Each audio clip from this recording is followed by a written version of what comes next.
Aplauso, Carmen. Gracias. Gracias. Bueno, ya dieron la introducción del título. Es la primera vez que la doy en castellano, así que improvisación será mi fuerte. Y también otro añadido, me gusta la forma de hacer las charlas boomer, así que hay mucho texto para que hagáis muchas fotos, para que compartáis la información con vuestros jefes cuando toque. Entonces, ¿quién soy yo? Ya lo han dicho, uno de mis pilares es que soy fundadora de Step Forward, que es un grupo para ayudar a mujeres en el cambio hacia el sector tecnológico. Es completamente voluntario. En el trabajo que me paga, siempre lo cuento, soy Program Manager de Adoption, que es de la Cliff Foundation. Ahora meteré un poco la chapa de qué es Adoption. Y el trabajo más importante y que me ha hecho hacer más de Stakeholder Management es que soy madre desde hace 2 años y medio. Estoy aplicando todas mis técnicas allí y mi acento es porque soy mitad venezolana, mitad española y me puedes conseguir en todos lados con ese mismo handle. En todas las redes que tengo públicas he sido muy eficiente de actualizarlas todas. Entonces, como os he dicho, Boomer, tengo agenda. He distribuido la charla en 4 grandes bloques. Primero es explicaros qué es Adoption, para que entendáis un poco de lo que represento. Después, un poco cómo es el proceso cuando eres Program Manager, no solo de un proyecto open source, sino en general, de dónde tener la rentabilidad, cómo hemos ido trabajando este flujo de oportunidades y un poco de lecciones aprendidas en los programas que ya hemos ido lanzando. Entonces, Adoption, ¿de qué me estás hablando? Aquí hay backend engineers que utilicéis Java. 1, 2, 3. Bueno, 4, 5, muy bien, muy bien, muy bien. Entonces, es un poco contaros la historia, ¿no? Adoption es el working group que lleva el runtime Temurin. ¿Y qué es esto? Hace mucho, mucho tiempo, o sea, en la historia del software no tanto, pero sí en 2017, IBM donó una distribución de OpenJDK al grupo de Java User Groups de Londres, que es el Adoption Group. Y lo hacían todo completamente libre, completamente gestionado por usuarios, todo en el mundo de comunitario con el open source, pero empezaron a tener muchísimas descargas y mucho interés del mercado, y es cuando llegaron esas 30 millones de descargas y 23 sponsors que gestionar. Y cuando se dijeron, esto es una bestia que se está formando por lo que no podemos nombrar, por todos los temas de los pagos de licencias en Java, y hicieron la alianza a llevar el proyecto a la Cliff Foundation, en mi ropa. Y allí lo que hicieron es hacer toda la parte de estandarización y de la gobernanza a través del grupo de trabajo Adoption. Empezaron a hacer la primera release en 2021, yo me uní a ellos en 2022 y desde entonces cada año hemos tenido un crecimiento en descargas acumuladas de 250 millones. Y en agosto celebramos las 23 millones de descargas mensuales y 700 millones de descargas acumuladas. Si sumamos todo lo que ya traía el Adobe OpenJDK, ya estamos en 1,3 mil millones de descargas acumuladas. O sea, es un proyecto que si sois desarrolladores de backend, necesita mucha infraestructura para mantenerse ejecutando. Entonces, ¿qué implica todo esto? Que para hacerlo, cuando migraron a la Cliff Foundation y para darle cabida a todo lo que es Open Source Java, decidieron desvincular el proyecto que se llama Temurin con el grupo de trabajo y el proyecto matriz que es Adoption. Entonces, hay mucha confusión en los que sois backend users Java. Tenéis que buscar vuestra Java version si no la sabéis, que tiene que decir Eclipse Temurin JDK versión tal. Y entonces hay mucha confusión que la gente dice, utilizo Adoption. No, utilizas Temurin como runtime. ¿Qué otros proyectos tenemos? Ya os he dicho que tenemos el runtime de Java, que es el Temurin. ¿Por qué es tan famoso? Porque es compatible con TCK, o sea, es la misma versión del Java comercial y está certificado contra eso, con un proceso de certificación. Pasa muchísimos tests, es multiplataforma, con la licencia open source, tiene todas las especificaciones que hace falta.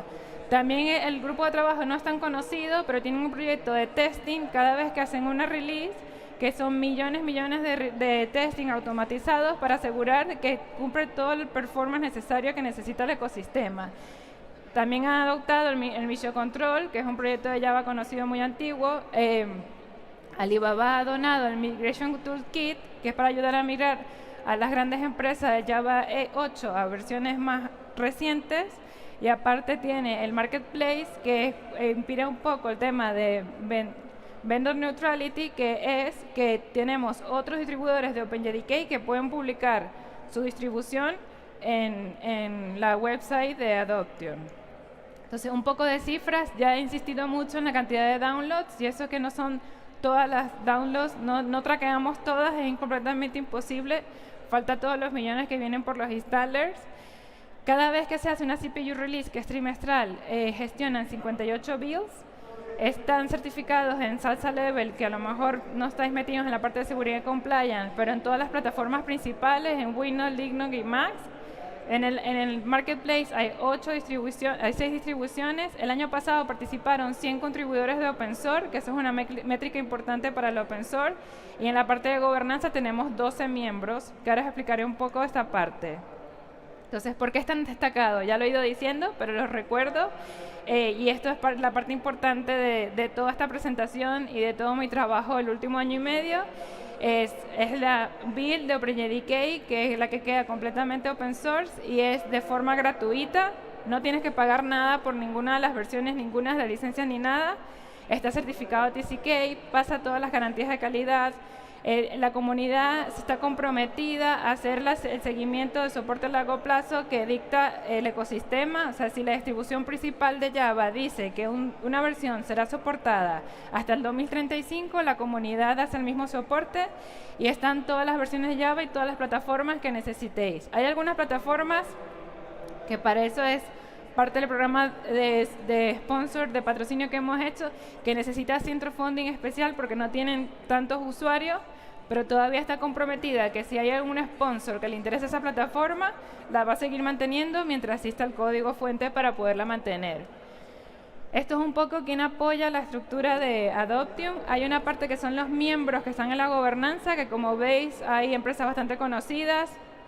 Algunas son porque son usuarios fuertes, otras son porque son distribuidores, otras son porque también son usuarios claves del ecosistema, y también hay la parte de participantes que son usuarios finales, como son los grupos de usuarios de Alemania o una empresa usuaria que OpenLM lo que enseña es cómo implementar open source en tus empresas.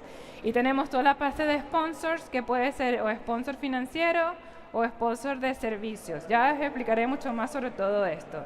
Como somos open source y estamos en Europa y tenemos la GDPR y ya os he dicho que nos descargan de muchas partes, no hacemos trazabilidad de quién nos descarga. O sea, de esos millones de descargas que tenemos, no podemos decir, vale, nos están descargando estas empresas. Entonces, ¿cómo mapeamos quién nos usa? Un programa que tenemos que es completamente gratuito, no os cobramos nada por estar aquí, es la página de Adopters, que ahí tenéis el QR, que lo que nos favorece es como un respaldo de dar a conocer, aunque nosotros conocemos las empresas que nos usan, que otros usuarios también entiendan, vale, están usados por grandes empresas o grandes proyectos dentro del ecosistema. Así que os invito que si vuestras empresas estáis usando Temurium como vuestra distribución interna, pongáis el logo aquí porque es completamente gratis. Como muchos recibiréis un mensajito mío por el Slack de cómo estáis usando, porque es algo que me interesa saber y nos interesa saber en el ecosistema para qué desarrolláis encima de Java, solo por curiosidad de cómo tiene que ser la performance y para dar el feedback a la parte técnica. Entonces, ¿por qué CLI Foundation? Porque en el año 2020 Adobe OpenJDK dijo que se tenía que llevar a CLI Foundation, porque necesitaban un modelo de gobernanza que fuera comprobado, o sea, que fuera sostenible y que haya existido durante mucho tiempo. Y CLI Foundation este año ha hecho 21 años. Eso demuestra que ya ha sobrevivido unas cuantas crisis en el sector tecnológico y que ha demostrado que sus procesos, sean muy burocráticos o no, funcionan. Entonces, eso era una parte importante de por qué querían estar. También tenían toda la parte de neutralidad con respecto a los proveedores, que quiere decir que porque en la silla de gobernanza esté aceptado IBM, Red Hat, no sé qué, si hay otra empresa más pequeña que tiene un puesto en la mesa de votación, ese voto pesa lo mismo que otra persona. Si hay un committer, para ser committer de un proyecto, lo eres por meritocracia, no lo eres porque te ha contratado X empresa para formar parte del proyecto y tomar la decisión. Y también una sostenibilidad comprobada, todo el tema de gestión de comunidades, gestión de fondos, gestión de licencias, de infraestructura. O sea, lo que hacemos de la CRIF Foundation es que damos todo el apoyo a los proyectos open source para que ellos se puedan dedicar a la parte de desarrollo técnico. Entonces, ahora vamos a entrar cuál fue nuestro razonamiento para poder generar los diferentes modelos de financiación. Otra vez seguiré con el ejemplo de Adoptium, pero este mismo proceso lo tiene que hacer cada grupo de trabajo cada vez que lo tiene que desarrollar. Lo primero que hay que hacer es definir cuáles son tus necesidades actuales. Ya he dicho que anualmente se hacen 6 releases.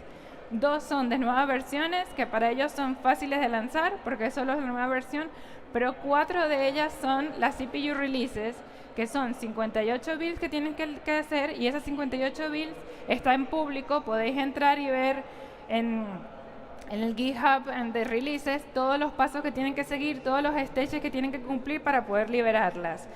Son muchísimas descargas y son 5 versiones de Java. Y ya habéis visto que tenemos plataformas muy antiguas que necesitan una serie de mantenimiento muy específico. ¿Qué implica todo esto? Que para poder llegar a ejecutar esos millones de tests que se hacen con Akawi, necesitas automatizar lo máximo que puedas. Y ya sabéis, con todo este boom de la IA, que la automatización cuesta dinero en recursos. También tienes que hacer un proceso de release que te garantice que ahora está en un proceso en transición, que en una semana o 2, 3 máximo, el ecosistema va a tener disponible otra vez estas nuevas versiones. Eso es fácil de decir, pero es lo mismo. Tienes que ir implementando o mano de obra de personas, horas dedicadas a sacar el código, o tener automatizado el proceso lo máximo posible. Tienes que definir la elasticidad del uso de las infraestructuras, porque es mucha infraestructura que hay que utilizar, muchos recursos que no necesitas todo el rato, sino justo en los picos trimestrales de release. Y también todo esto implica mucho esfuerzo humano, mucho equipo detrás. Ya hemos dicho que el año pasado contribuyeron 100 personas. Hay una parte que está completamente dedicada a release y luego hay otra parte que está dedicada a la parte de automatizaciones, de la parte de QA, de optimización, de certificación de seguridad. O sea, hay diferentes partes del equipo. Después, una vez ya me he dicho, vale, necesito todo esto, hay que trabajar un poco en establecer tus metas financieras.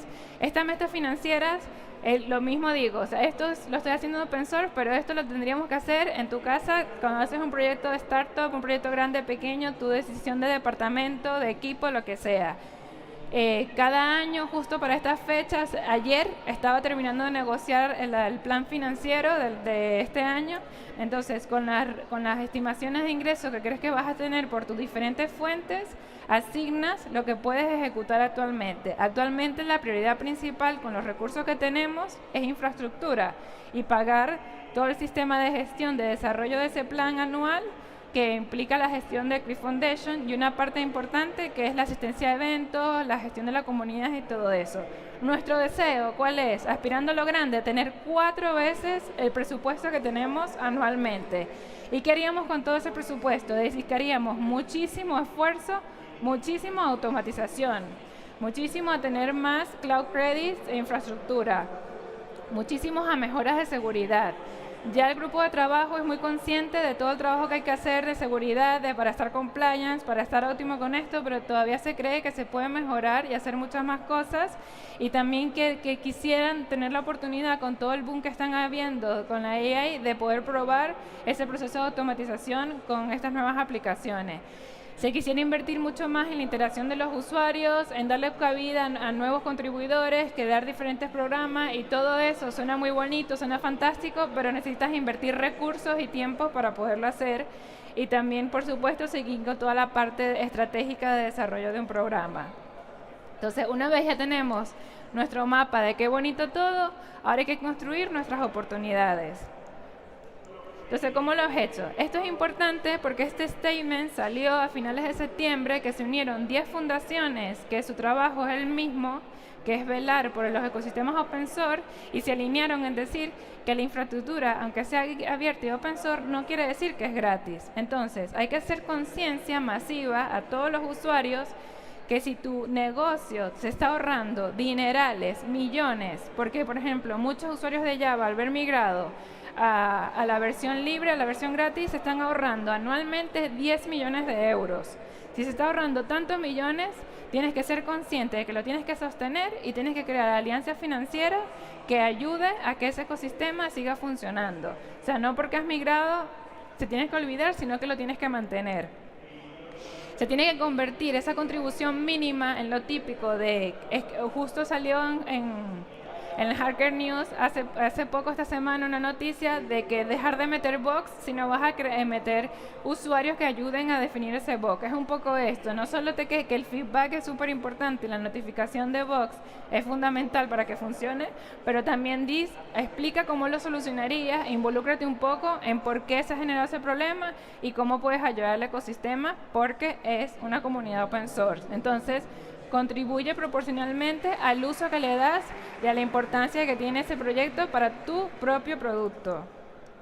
Además, justo, mi compañero que está con la parte de CRA, en los últimos años ha existido mucha demanda creciente y mucha presión en estar compliant con muchísimas cosas, con calidad, con seguridad, con legislaciones, con muchos temas que también implica invertir mucho esfuerzo del equipo en poder cumplir todas las necesidades de los usuarios. Entonces, si tú mientras más necesidades tengas, si tienes capacidad financiera, también tienes que contribuir en proporción. Si para tu proyecto, porque es una multinacional, necesitas que seas compliant con muchísimas cosas, con muchísimos reglamentos, con muchísimas regulaciones, tienes que ayudar a que ese proyecto lo sea. No puedes venir y exigirle, oye, como yo he decidido usarte como una distribución, tú me tienes que responder con todas mis necesidades particulares. Entonces, básicamente, lo que dice ese statement es que el ecosistema tecnológico, que creo que es el 75% del software que está en el mercado es open source, no se puede basar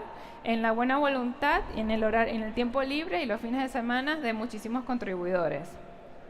No es sostenible a largo plazo. Entonces, con esta filosofía hemos construido un poco, para el caso de Adoptium, cómo definir nuestro público objetivo. Entonces, pensando otra vez, nos devolvemos a traer con el tema de Java, que solo había 5 personas que conocían, y lo que hemos hecho es, dependiendo del perfil de usuario que tenemos, lo dividimos, lo invitamos a ser un tipo de miembro y un tipo de patrocinador. Entonces, si eres un usuario técnico, que eres un distribuidor de OpenJDK, o necesitas utilizar nuestros productos, porque tú tienes tus propias builds internas, como es el caso de Fujitsu, por poner un ejemplo de por qué es miembro, ellos tienen sus propias builds para ejecutar sus programas.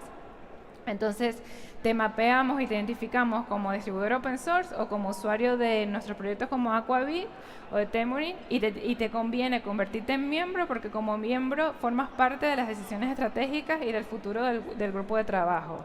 Si eres usuario empresarial, pero no quieres saber nada de la gobernanza, porque básicamente no tienes ningún conocimiento de cómo funciona el open source y en realidad no te interesa, simplemente has decidido que migrabas de la opción pagada porque ahora te dicen que te cobran por cada empleado, o porque quieres apoyar el open source, o porque eres una startup que te das cuenta que has ahorrado dinero por estar aquí. Entonces te invitamos al nuevo programa que se lanza a mitad de año, lanzamos a mitad de año, que lo hemos titulado Eclipse Temurin Sustainer Program, para que pequeñas empresas, startups, medianas empresas y grandes empresas, tenemos diferentes apartados dependiendo del perfil de la empresa, puedan primero saber cuánto dinero se están ahorrando y después poder determinar el modelo de colaboración con nosotros a través del patrocinio.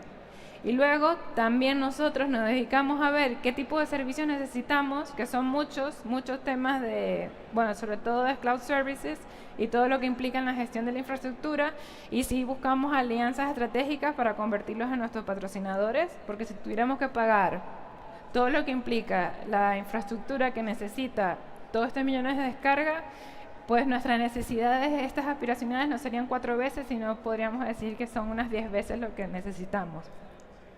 Entonces, nuevamente, ¿por qué te conviertes en miembro? Porque tienes muy claro que tú puedes contribuir en la estrategia de lo que quiere hacer el working group. Estás en la gobernanza, que lo puedo vender como un rollazo enorme de la cantidad de reuniones que tienes que asistir, eso no lo niego. Son por lo menos 2 o 3 reuniones mensuales, más tomar decisiones. Por ejemplo, ahora que estamos en la parte de negociación del plan anual, es mucho trabajo de que decidimos el año que viene, o sea, es mucho de sentarse a negociar, mucho tema de estrategia, de gestión y esto, pero está guay porque ya os dije, con este modelo de neutralidad una empresa relativamente pequeña o que no sea distribuidor se puede sentar al lado de una empresa tan grande como Microsoft o IBM, porque tienen el mismo nivel de toma de decisiones dentro del ecosistema, porque es uno de los principios de cómo funciona la Cliff Foundation. Entonces, ¿por qué te tienes que convertir en open source, en sustainer del sponsorship? Por lo mismo que dije, no quieres saber nada de la gobernanza, no te interesa ese montón de reuniones, confías plenamente que lo están haciendo genial, que debo decir que este working group ha demostrado su sostenibilidad en el tiempo y muy buena ejecución, no porque sea su program manager, ya lo eran antes de que formara parte de ellos, pero sí entiendes el valor de que siga existiendo, sí entiendes que haber escogido esta opción open source puedes ayudar a que siga existiendo, a que exista la build que te hace falta, exista la distribución que necesitas, se puedan hacer haciendo en el tiempo que lo necesitas, puedas tener tus releases en los días que necesitas. Si hay un reporte de seguridad, sabes que lo harán en el tiempo que lo necesita el ecosistema y que no dependerá de la buena voluntad y del tiempo libre de que tienen los que están participando. También ayudas con el tema de desarrollo de comunidad, que esto insisto mucho, como todo proyecto es cíclico y ahí siempre hay que traer nueva sangre, nuevamente, nuevas necesidades, nuevas formas de pensar y de cómo desarrollar las cosas, y esto hay que trabajarlo, no va a llegar caído del cielo de cada día tengo 10 contribuidores nuevos, no, hay que ir, picar puerta y para que entiendan la importancia de que participen. Esto es un poco resumen. Hay 3 niveles de participación dependiendo de la importancia que le das a la gobernanza, y el último es que seas sponsor y que no tienes que formar parte de la Cliff Foundation. Los 3 niveles de participación anteriores, si tienes que ser miembro de la Cliff Foundation antes de ser miembro del Working Group. Entonces, un poco lecciones aprendidas, a modo resumen. Hay que ser muy claro en comunicar las necesidades. No hay que dar por asumido que el ecosistema entiende que para tú mantener un proyecto open source de gran escala, saben lo que implica la infraestructura, y para eso estoy aquí, para comunicar continuamente, en plan, vale, todo eso que tienes garantizado implica muchísimo trabajo y te necesitan muchísimo dinero para ser mantenido. Como todo proyecto, tienes que hacer una estrategia de venta, no cae del cielo, no es porque sea open source y la buena voluntad y todo es más bonito, no, lo que hemos hecho todo este trabajo de mapear los diferentes perfiles, incluso una vez has sacado un programa como el de Sustainers, tienes que volver, ver qué resultados estás teniendo, volver a mapear, a lo mejor segmentar un poco más, tener un mensaje claro dependiendo de este perfil, porque no le vas a decir lo mismo a alguien que está en el Java User Group como usuario final que a una empresa como IBM que quieres que forme parte de la gobernanza y quieres que contribuyas con Cloud Credit. O sea, el discurso es completamente diferente. Hay que trabajar mucho, que nos ha pasado mucho, como hemos dicho, en los últimos 3 años hemos crecido 250 millones de descargas al año y hay mucha gente que no entiende que porque sea gratis. O sea, tenemos mucho pensamiento de, ya yo migré y ahora ¿qué me estás contando? Ya me ahorré ese dinero. No, hemos trabajado mucho en el, sí te lo has ahorrado, pero hay que mantenerlo. O sea, vale que en la parte de la opción pagada, hay una parte que es en rédito para su negocio, pero hay otra parte que es un costo de mantenimiento que hay que devolverlo. Hay que buscar la forma de colaborar nuevamente con el ecosistema. Y sobre todo, ligado con este último mensaje, hay que hablar mucho de la sostenibilidad de los proyectos, que está vinculada a la sostenibilidad financiera a largo plazo y también a la sostenibilidad en la contribución de los proyectos. Muchas gracias. Aquí tenéis las redes sociales, tanto el proyecto, que es Adoptium, como de Cliff Foundation, como los míos. Cualquier pregunta es bienvenida, tanto en el escenario como después me quedaré una horita más dando vueltas. Un fuerte aplauso para Carmen. Muchísimas gracias, Carmen. Y qué desafío de llevar a cabo. ¿Preguntas? ¿Alguien? Por aquí, si no, yo tengo acá ya, vale. Ya hay cositas por aquí. Ya entendieron todo y vieron todo el trabajo. Sí, es que se vio que ese trabajo, eso estaba currado realmente, ¿eh?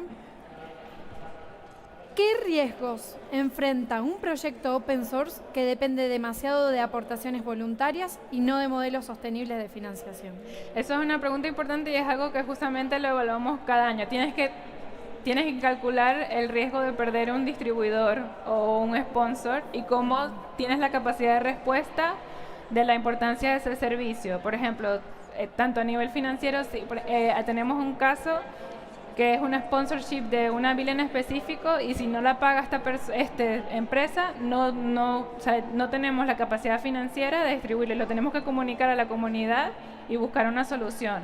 O en el caso de que sea voluntarios de sponsors de servicio, lo que se intenta es tener un backup, o sea que no depender solo de esa cloud, sino tener dos versiones de esto. Entonces sí tienes como parte de la estrategia ir mitigando esos riesgos constantemente. Bien. Y por eso es un modelo híbrido de membresía con sponsorship para tener un equilibrio entre las dos fuentes de financiación. Muy bien. Bien. Y tengo otra pregunta por acá, salvo que alguien quiera hacer alguna por el público. ¿Qué métricas o indicadores muestran claramente el retorno económico que una empresa obtiene al usar soluciones open source? Bueno, eso depende del proyecto, pero en nuestro caso, con el nuevo programa de Sustainers, lo que hicimos, que es Adopting.net es la Sustainers, hay un medidor del dinero que te estás ahorrando por haber escogido el proyecto open source. Entonces eso lo puedes hacer rápidamente, vas a la opción de pago equivalente en el ecosistema. Nuestra calculadora es un promedio de mercado, o sea, te saca todos los valores del mercado, pero puedes ir, si tuviera que pagar por este servicio, cuántos miles de millones de euros me costaría versus a utilizar la opción open source. Es diferente el tema del ROI, pero si quieres saber en plan, vale, ¿cuánto me estoy ahorrando? Pues todos esos miles. Y no solo es ese dinero, hay que tener mucho en cuenta, sobre todo con muchos proyectos de Cliff Foundation que son para la parte de backend y de infraestructura, que cuando pierdas la oportunidad de tener esa distribución de ese proyecto open source, tienes que invertir recursos técnicos en hacer una migración a un nuevo producto. Y ese dinero también lo tienes que tener en cuenta en el proceso. En consideración. Perfecto. Bien, una pregunta por aquí, ahí atrás. Espera un segundito que te... Allá. Ahí. Levanta la mano nuevamente. Ahí, eso.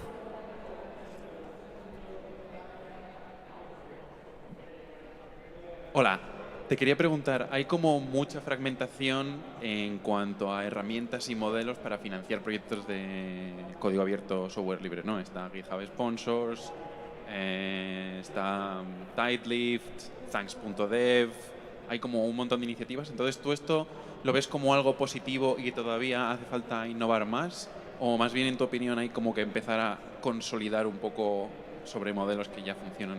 Bueno, no, porque nosotros incluso en Adoption tenemos GitHub Sponsorship y tenemos la herramienta de Cliff Foundation para individuales y tenemos, no sé qué, cada uno ofrece sus ventajas. Si tú conoces el proyecto porque lo pescas desde GitHub y estás metido en el ecosistema, GitHub Sponsorship está muy bien porque te pone el corazoncito en el proyecto de devuelve. O sea, sobre todo depende de lo sostenido que está. En Cliff Foundation, para este tipo de contribuciones que son individuales, hemos creado nuestra propia herramienta de pago porque hemos añadido multi-currency, multiplataforma, multi no sé qué. Entonces, un poco lo que he dicho, haciendo el esfuerzo de estrategia de ver quién te usa y a quién vas dirigido, tienes que entender que eso nos pasó. Vale, guay, tenemos GitHub Sponsorship, pero la mayoría de nuestros usuarios son de China, India y Brasil. Entonces, tenemos que ofrecerle que puedan pagar en reales, en la moneda china, que no me acuerdo, y en las rupees indias para que nos puedan contribuir. Entonces depende un poco de las necesidades del proyecto. Así que me parece guay que haya muchas herramientas. Muy bien. Tengo una más por acá. ¿Existen estrategias efectivas para que las empresas entiendan que gratis no significa sin coste para la comunidad que mantiene el proyecto? ¿Quieres la respuesta verdadera o no? Estamos aprendiendo. Salseo. Estamos aprendiendo. Antes de lanzar por eso lanzamos el programa de Temunit, para tener sobre todo la calculadora esta, que las grandes empresas se den cuenta que ahorran 10 millones de euros al año y no tengan excusa. Pero sí, el primer encontronazo, sin tenerlo así tan bien definido, tan bonito, también hemos actualizado la página de membresía, o sea, hemos trabajado mucho en actualizar el mensaje, porque recibíamos esa respuesta. A mí, ¿qué me estás contando si ya yo migré? O sea, y eso es open source, es gratis. O sea, porque tengo que pagar. Y fue como entonces hay que hacer mucho, y sobre todo cuando no son usuarios que no están acostumbrados a cómo funciona el ecosistema, sino que les pasó que le tocaron a la puerta y le dijeron, te vamos a subir 10 veces el coste, voy a buscar la siguiente opción más gratis. O sea, fue una decisión así. Entonces hay que hacer mucho trabajo de educación, muchísimo trabajo de educación y muchísimo trabajo de alimentar ese deal flow de convertirlos en sostenibles. No es fácil, o sea, está costando bastante hacer ese chip de la sostenibilidad, de todo este discurso que voy dando. Perfecto, bueno, creo que hoy nos hemos llevado una buena lección de mentalización también al respecto de qué significa Open Source. Muchas gracias. Muchísimas gracias, un aplauso para Carmen.